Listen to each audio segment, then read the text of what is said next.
नमस्कार। मैं अर्चना चौधरी, हिंदी प्रवक्ता, और आज हम कर रहे हैं शब्द विचार। आप सीखेंगे शब्द की परिभाषा, विभिन्न आधारों पर शब्दों के भेद। ये आधार हैं उत्पत्ति के आधार पर, रचना के आधार पर, अर्थ के आधार पर, प्रयोग के आधार पर और रूपांतरण के आधार पर। आज हम करेंगे शब्द विचार। बच्चों, शब्द विचार में सबसे पहले ये जानिए कि शब्द होता क्या है। शब्द होता है वर्णों का सार्थक मेल।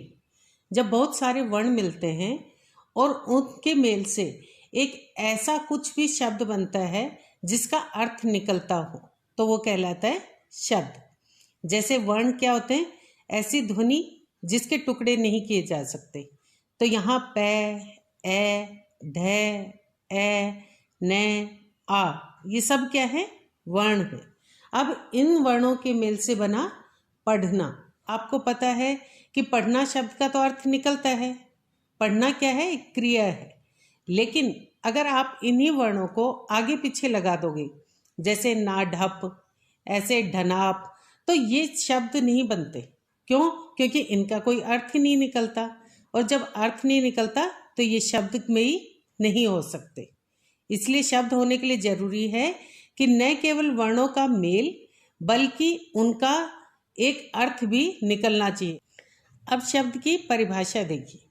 दो या दो से अधिक वर्णों के सार्थक मेल को शब्द कहते हैं। वर्ण को शब्द बनने के लिए जरूरी है कि वो कम से कम दो हो, और उससे अधिक वो कितने भी हो सकते हैं।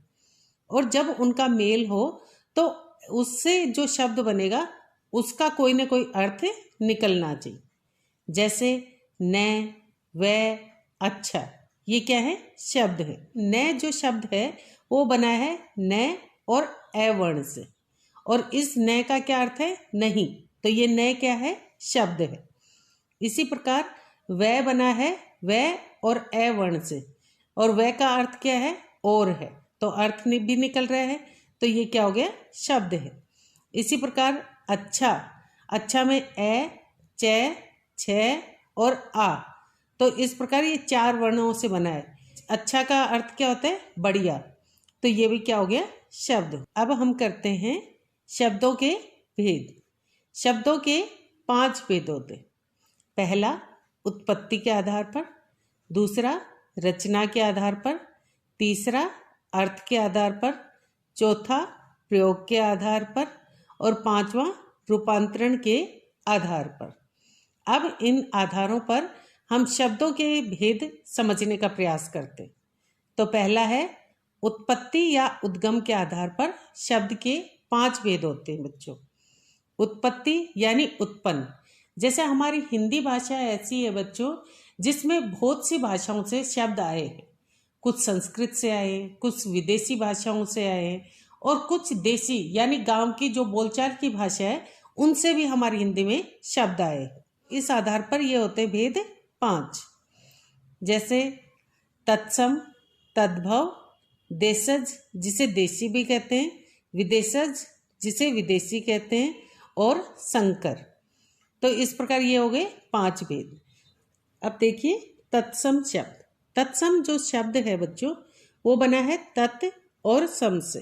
तत् मतलब उसके, सम यानी समान। किसके समान? संस्कृत के समान। यानी जो शब्द संस्कृत से हिंदी में आए हैं परंतु वो बिल्कुल उसी के समान है, बिना किसी बदलाव के हिंदी में आ गए। जैसे अग्नि, दुग्ध, सूर्य और कर्म आदि। तो ये सब क्या है? तत्सम, क्योंकि ये संस्कृत से हिंदी में बिना किसी बदलाव के वैसे ले लिए गए। अब करते हैं तद्भव शब्द। बच्चों, तत् जमा भव यानी उससे उत्पन्न। जैसे मान लो आपने देखा होगा कि बच्चा माँ से उत्पन्न होता है, लेकिन वह थोड़ा थोड़ा माँ के जैसा होता है, थोड़ा उसका अपना रूप होता है। वैसे ही तद्भव शब्द होते हैं। तो इसमें क्या होता है कि संस्कृत से तो ये उत्पन्न हुए हैं, लेकिन हिंदी में आते हुए इनमें थोड़ा सा बदलाव कर दिया गया है। तो तद्भव होते हैं जो शब्द संस्कृत से हिंदी में कुछ बदलाव के साथ आए वे कहलाते हैं तद्भव शब्द।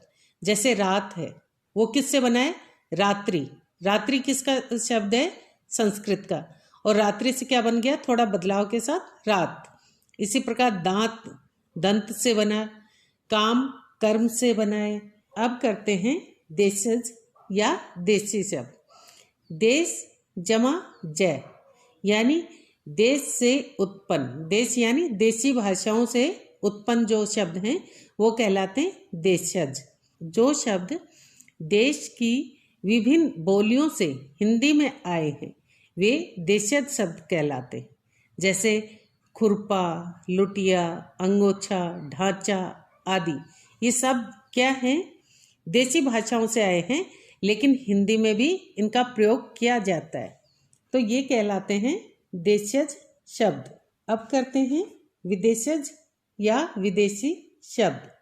बच्चों, विदेशी शब्द वो शब्द होते हैं जो विदेशी भाषाओं जैसे अंग्रेजी, अरबी, फारसी, पुर्तगाली, चीनी, जापानी, इन भाषाओं से हिंदी में आए तो वो क्या कहलाएंगे? विदेशी शब्द। लेकिन हिंदी में आते हुए वो अपने ही वास्तविक रूप में आए हैं, उनमें किसी भी प्रकार का कोई बदलाव नहीं हुआ है। फारसी का जैसे देखो रुमाल, जिंदगी, चश्मा, अरबी का अदालत, किताब, मालिक। इसी प्रकार अंग्रेजी का स्कूल, पेन, फीस, ये सब क्या हैं? विदेशज या विदेशी शब्द। अब है बच्चों संकर शब्द। संकर क्या होते हैं बच्चों? जो दो भाषाओं से मिलकर बने। जैसे मैंने आपको बताया कि हमारे हिंदी में कुछ शब्द ऐसे हैं जो संस्कृत से हैं, कुछ विदेशी भाषाओं से आए, और कुछ ऐसे भी हैं जो दो भाषाओं के मेल से हमारे हिंदी में आए हैं। तो वे शब्द जो दो भाषाओं के मेल से बने हैं उन्हें संकर शब्द कहते हैं। जैसे टिकट घर, टिकट क्या है? अंग्रेजी का शब्द है, और घर क्या है? हिंदी का शब्द है। तो दो भाषाओं से बना होने के कारण ये क्या हो गया? संकर शब्द। जांच करता, जांच क्या है? फारसी है, और करता क्या है? हिंदी है। तो दो भाषाओं के मेल से बना है, इसलिए ये क्या है? संकर शब्द। रेलगाड़ी, रेल क्या है? अंग्रेजी है, और गाड़ी हिंदी का शब्द है। तो इस प्रकार ये क्या हो गया? संकर शब्द। तो आपको पता चल गया कि उत्पत्ति यानी उत्पन्न होने के आधार पर हमारी हिंदी भाषा में जो शब्द आए हैं वो कितने हैं? 5।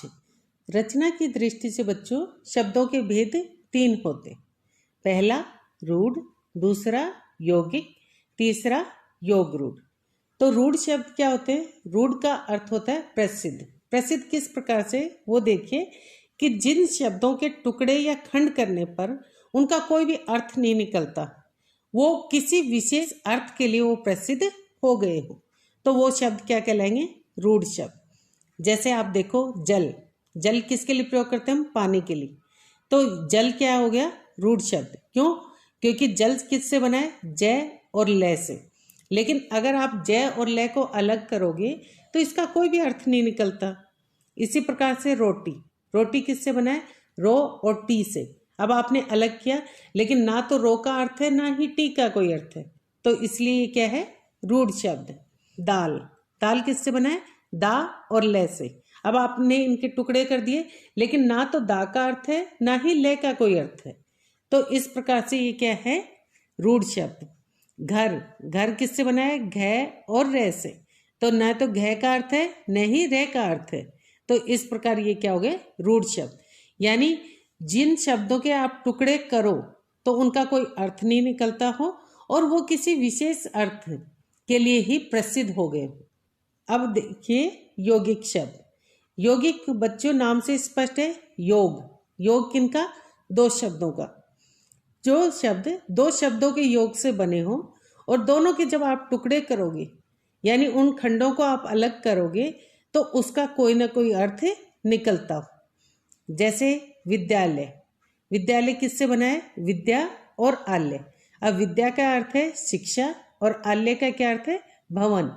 तो इस प्रकार 2 शब्दों से बना, लेकिन दोनों ही शब्दों के अर्थ भी निकल रहे हैं, तो ये क्या हो गया? यौगिक शब्द। इसी प्रकार पुस्तकालय, पुस्तक जमा आलय, तो आपने इसको अलग किया तो तो इन दोनों शब्दों के भी अर्थ निकलते हैं। पुस्तक यानी किताब और आलय यानी भवन, यानी इसका अर्थ क्या हुआ, किताबों का भवन। तो इस प्रकार से ये क्या हो गए, यौगिक शब्द। अब है योग रूढ़ शब्द। योग रूढ़ में क्या होता है बच्चों, योग हो यानी दो शब्दों का योग तो होगा, लेकिन वो किसी विशेष अर्थ के लिए प्रसिद्ध हो जाएंगे।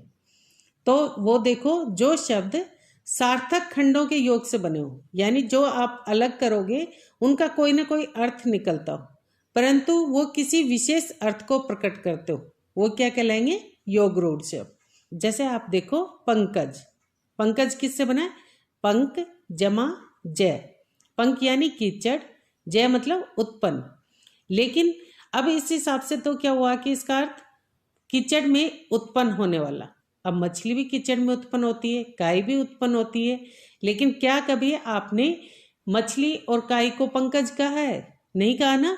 आपने सिर्फ किसके लिए प्रयोग किया, पंकज, कमल के लिए। तो ये दो शब्दों के योग से बना, लेकिन वो किसी विशेष अर्थ को प्रकट कर रहा है, इसलिए ये क्या है, योग रूढ़ शब्द। एक और उदाहरण देखिए, पीताम्बर, पीताम्बर किससे बना है, पीत जमा अंबर, पीत यानी पीले, अंबर यानी कपड़े। अब पीले कपड़े को हम कभी भी पीताम्बर नहीं कहते, पीताम्बर हम किसको कहते हैं, श्री कृष्ण को। तो इस प्रकार से दो शब्दों के योग से बना, परंतु इसका कोई विशेष अर्थ निकलता है, सामान्य अर्थ नहीं निकलता। सामान्य अर्थ तो क्या निकलता, पीले कपड़े, परंतु सामान्य अर्थ के बजाय विशेष अर्थ प्रकट करने के कारण ये क्या है, योग रूढ़ के उदाहरण। तो ये थे रचना की दृष्टि से शब्दों के तीन भेद। अब हम करते हैं अर्थ की दृष्टि से शब्दों के दो भेद। पहला है सार्थक शब्द। तो सार्थक क्या हुआ बच्चों, स जमा अर्थ, यानी अर्थ के सहित। तो जिस शब्द का कोई ना कोई अर्थ निकलता तो वे क्या कहलाएंगे, सार्थक शब्द। रोटी, खाना, पानी, कोई भी शब्द ले लो आप, तो उन शब्दों के जिनके अर्थ निकलते होंगे वो क्या कहलाएंगे, सार्थक शब्द।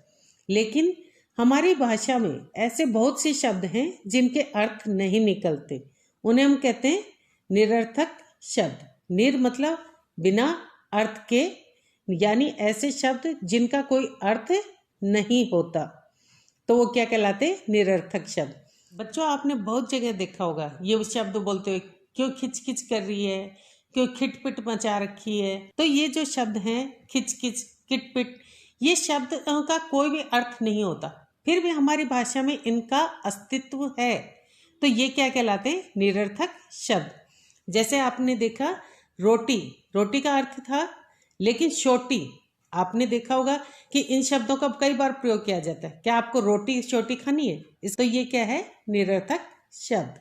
इसी प्रकार पानी वानी, पानी के अलावा आपको शरबत वगैरह का पूछना हो तो आप कहेंगे पानी वानी कुछ लेंगे, तो इसका मतलब है शरबत या शिकंजी कुछ और लेंगे। लेकिन आपने देखा कि पानी शब्द का तो अर्थ है, लेकिन वानी शब्द का कोई भी अर्थ नहीं है, तो वानी क्या है, निरर्थक शब्द, लेकिन वानी शब्द का प्रयोग किया जाता है।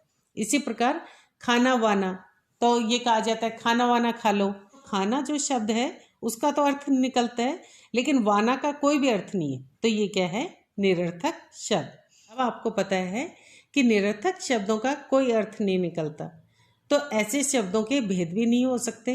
लेकिन सार्थक शब्द क्योंकि उनका अर्थ निकलता है तो उनके भेद भी होते हैं। कौन कौन से होते हैं वो देखिए। पहला है एकार्थी शब्द, दूसरा अनेकार्थी, तीसरा समानार्थी या पर्यायवाची, चौथा विपरीतार्थी या विलोम शब्द। अब नाम से देखो, एकार्थी एक अर्थ वाला, अनेकार्थी अनेक अर्थों वाला, समानार्थी समान अर्थ वाला, और विपरीतार्थी यानी उल्टे या विपरीत अर्थ वाला। तो अब इनकी परिभाषा समझते हैं। पहला है बच्चों एकार्थी। एकार्थी क्या होते हैं, जिन शब्दों का एक ही अर्थ निकलता हो वो क्या कहलाएंगे, एकार्थी शब्द। जैसे भारत, भारत एक है, उसका नाम भी एक है, तो उसका एक ही अर्थ निकलता है, भारत यानी हमारा देश।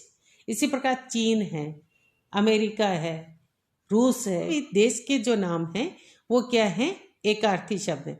इसी प्रकार से हम हरियाणा में रहते हैं तो हरियाणा क्या है? राज्य है। तो राज्य का नाम भी क्या है? एकार्थी शब्द है। हरियाणा, राजस्थान, पंजाब, ये सब क्या है? एकार्थी शब्द है। जींद में रहते हैं, रोहतक में रहते हैं, तो वो जींद, रोहतक, कैथल, ये सब क्या है? एकार्थी शब्द। इसी प्रकार लड़की, लड़का, पुस्तक, ये सब क्या है? एकार्थी शब्द, यानी इनका एक ही अर्थ निकलता है। अब है अनेकार्थी शब्द। अनेकार्थी क्या होता है बच्चों? जिन शब्दों के एक से अधिक, अनेक मतलब एक से अधिक अर्थ निकलते हो, उन्हें हम कहेंगे अनेकार्थी शब्द। जैसे ये देखो, बढ़ा। बढ़ा शब्द का प्रयोग हम बढ़ाना, बढ़ाना मतलब किसी भी बात को बढ़ा दिया जाए तो वो क्या होता है? बढ़ाना।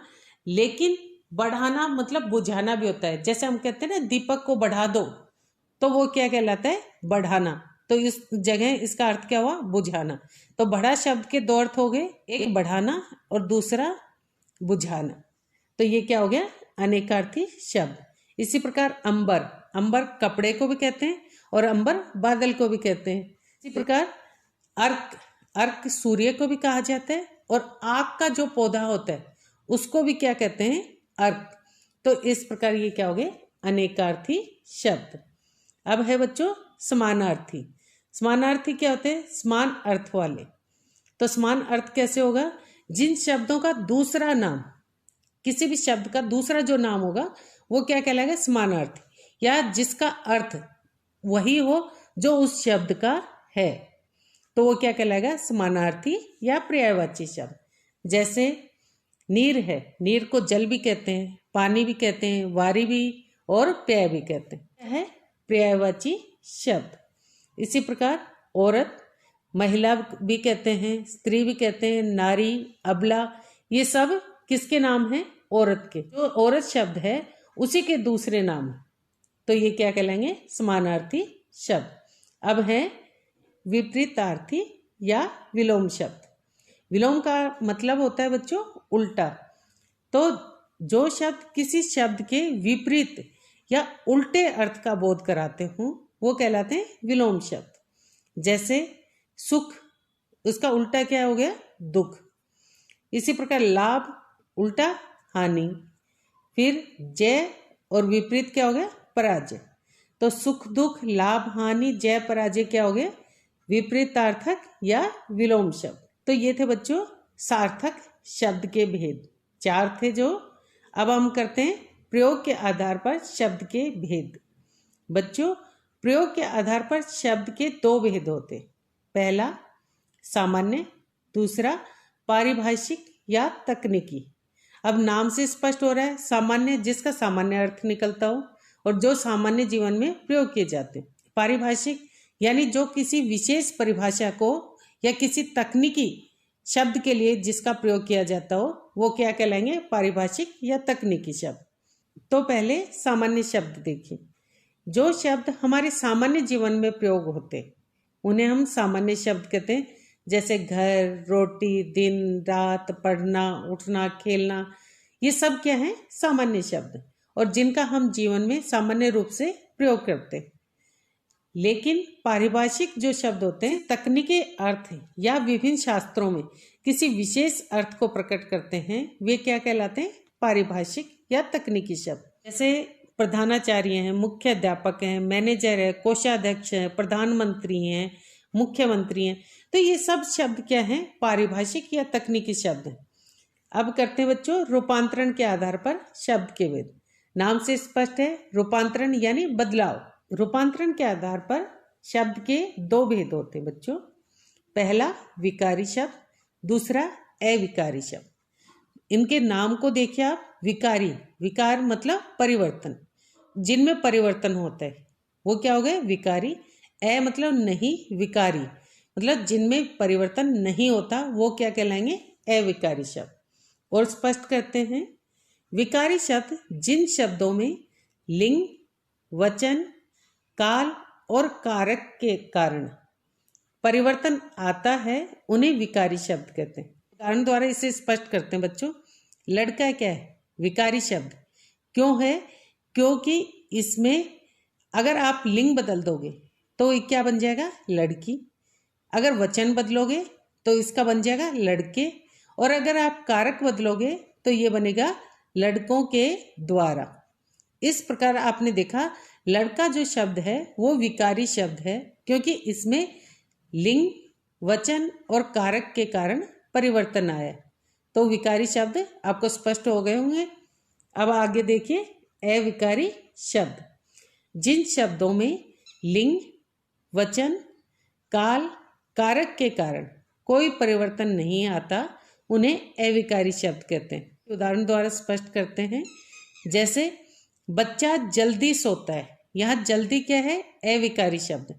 किस प्रकार से वो देखो, अगर आप इसका लिंग बदलोगे तो बच्चा का क्या हो जाएगा? बच्ची। तो बच्ची जल्दी सोती है।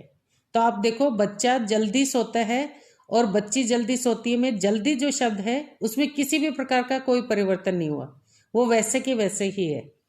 इसी प्रकार इसका वचन बदलो तो बच्चे जल्दी सोते हैं, तो भी जल्दी में कोई बदलाव नहीं आया। फिर काल परिवर्तन करो, बच्चा जल्दी सोता था, तो इस समय काल परिवर्तन करने पर भी जल्दी शब्द में कोई भी परिवर्तन नहीं हुआ। तो यानी इसमें किसी भी प्रकार का कोई परिवर्तन नहीं हुआ जब आपने लिंग बदला, वचन बदला या काल बदला। तो इस प्रकार ये क्या हो गया? अविकारी शब्द। कौन सा? जल्दी। अब विकारी शब्द के 4 भेद होते। कौन कौन से? संज्ञा, सर्वनाम, विशेषण और क्रिया।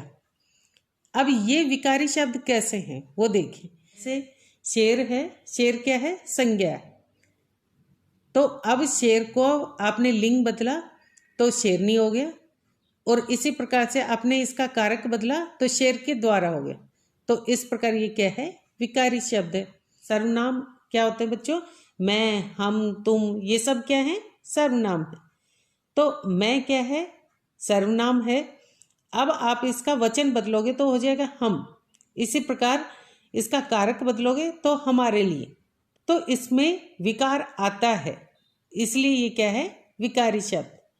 विशेषण क्या होता है? जैसे छोटा, बड़ा, ये सब क्या होते हैं? विशेषण। तो छोटा का आपने लिंग बदला, छोटी हो गया, वचन बदला तो छोटे हो गए। तो इस प्रकार आप देख रहे हैं कि विशेषण शब्दों में भी विकार आता है। इसी प्रकार क्रिया है। क्रिया क्या है? पढ़ना है, तो पढ़ता हो गया, पढ़ती, पढ़ते, ये सब क्या है? विकार हुआ है। तो विकार होने के कारण क्रिया भी क्या कहलाती है? विकारी शब्द। अब देखिए अविकारी शब्द के 4 भेद होते हैं बच्चों। कौन कौन से वो देखिए। पहले क्रिया विशेषण, संबंध बोधक, समुच्चय बोधक और विस्मयादि बोधक शब्द। अविकारी शब्दों को हम अव्यय भी कहते हैं। अव्यय मतलब व्यय मतलब खर्च, जिसमें किसी भी प्रकार का कोई खर्च नहीं होता या जिसमें किसी भी प्रकार का कोई बदलाव नहीं होता। अब क्रिया विशेषण में के उदाहरण देखो। पहला और दूसरा देखें। औरत जल्दी जल्दी चलती है।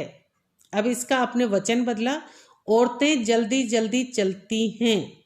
तो आप देखोगे कि जल्दी जल्दी जो शब्द है वो क्या है? क्रिया विशेषण। तो इसमें आपने वचन बदला तो भी इसमें कोई परिवर्तन नहीं हुआ। तो ये क्या है? क्रिया विशेषण, अविकारी शब्द।